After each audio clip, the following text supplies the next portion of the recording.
নমস্কার বন্ধুরা, শুভ সকাল। যদিও বা ভিডিওটা পোস্ট হবে এই বিকেলবেলায়, কিন্তু ভিডিওটা শ্যুট করেছি সকালবেলায়। আমি চান টান করে রেডি হয়ে নিয়েছি। আমি এখন যাচ্ছি শীতলা মায়ের মন্দিরে। ছাতে রুমাল নিয়ে নিয়েছি, কারণ বাইরে যা রোদ সে বলার মতন নয়। এটা আমাদের বাড়ির মন্দির। আজকে যেহেতু হনুমানজির জন্মদিন, তাই আমাদের হনুমানজিকে এত সুন্দর করে সাজানো হয়েছে আর মিষ্টান্ন ভোগ দেওয়া হয়েছে। এটা আমাদের ঠাকুর ঘর বলতে পারো, এটা আমাদের বাড়ির মন্দির। আমরা প্রতিদিন সকাল বিকেল রাত্রি এখানেই প্রণাম করে ধূপবাতি জ্বালাই। আমি, মামনি, মেজো কাকিমা তিনজন রেডি হয়ে বেরিয়ে পড়েছি। ব্যাগে আছে ফুল, ডাব আর মামনির হাতে আছে গোড়ের মালা। এটা হচ্ছে আমাদের শীতলা মায়ের মন্দিরে যাওয়ার রাস্তা।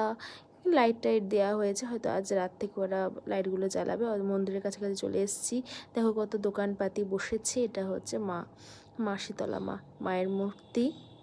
মালা পরানো হচ্ছে, এই মালাটাই আমাদের বাড়ির তরফ থেকে দেওয়া হয়েছে, গোড়ের মালা। দেখো কীভাবে মালা পরাচ্ছে, তার সাথে বাজছে ঢাকের আওয়াজ, অপূর্ব লাগে। সকাল সকাল সমস্ত কাজকর্ম সেরে মায়ের কাছে গিয়ে সব দিয়ে এলাম, খুবই ভালো লাগছিল। মা শীতলা বসে থাকে গাধার উপরে। এটা মা শীতলার মূর্তি।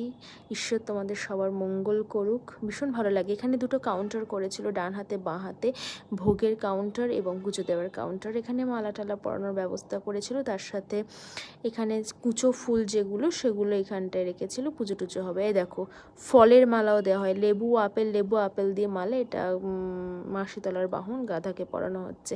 এই যে একটা কাউন্টার, আর ওই সাইডে একটা কাউন্টার আছে। সামনে ধূপ মোমবাতি জ্বালানোর একটি ব্যবস্থা ছিল। ঢাকের আওয়াজ, এই যে খেলনা পাতি। এই রাস্তাটা যারা চেনো তারা ধরতে পারবে, যারা নতুন তাদের কাছে আস্তে আস্তে সমস্ত প্রকাশ হয়ে যাবে। মামনি তার বন্ধুদের সাথে গল্প করছে। টাটা সবাইকে।